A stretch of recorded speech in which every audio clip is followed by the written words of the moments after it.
बिस्मिल्लाहिर्रहमानिर्रहीम। अस्सलाम वालेकुम। उम्मीद है मेरे सब प्यारे व्यूवर्स खैरियत से होंगे। ये है ताज किचन और मैं हूँ उज़्मा साजिद। आज मैं बना रही हूँ हरी और काली मिर्च में कढ़ाई चिकन कढ़ाई। तो जो मेरे चैनल पर नए हैं वो जल्दी से मेरा चैनल सब्सक्राइब कर लें। तो अब मैं स्टार्ट करती हूँ। ये एक बड़ा चम्मच जो है मैंने ऑयल का लिया है और इसमें एक मीडियम प्याज जो कि मैंने कद्दूकश किया है, कद्दूकश करके वो लिया है। अब मैं इसको करूँगी गोल्डन फ्राई। इसको गोल्डन से फ्राई करना है, ज़्यादा फ्राई नहीं करना। एक चम्मच मैंने लिया है अदरक लहसुन का पेस्ट और इसको भी साथ में मैं हल्का सा फ्राई कर लूँगी। और अब मैं लूँगी आधा किलो चिकन। इसको अच्छे से वॉश करके इसको मैं फ्राई करूँगी। इसको भी 4 से 5 मिनट तक फ्राई करना है और ताकि इसका कलर जो चेंज हो जाए। अच्छे से इसको प्याज और लहसुन अदरक के साथ फ्राई कर लेना है ताकि लहसुन अदरक की भी स्मेल ख़त्म हो जाए और चिकन की भी स्मेल ख़त्म हो जाए।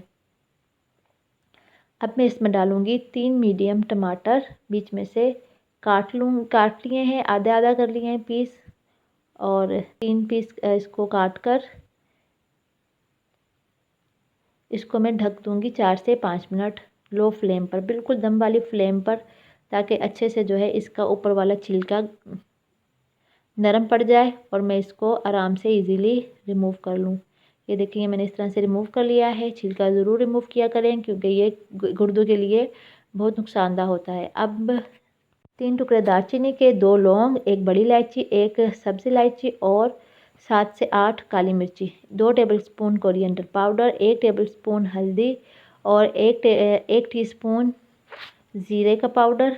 इसको अच्छी तरह से आधा प्याली दही में डाल के मिक्स कर लूँगी और फिर मैं इसको डालूँगी अपने कढ़ाई में और इसको भी अच्छे से फ्राई कर लूँगी ताकि दही और मसाले अच्छे से मुर्गी के साथ फ्राई हो जाएं।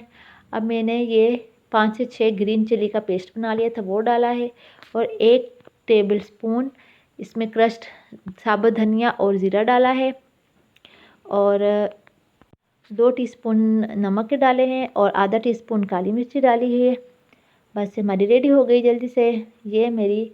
और इसके ऊपर मैंने हरा धनिया काट के डाला है। ये बहुत मज़े की और सिंपल सी कढ़ाई बनती है। उम्मीद है आपको पसंद आई होगी। तो आप ज़रूर इसको घर में ट्राई कीजिएगा, दूसरों से शेयर कीजिएगा। अपने पेरेंट्स का ख्याल रखिएगा। अल्लाह हाफिज़।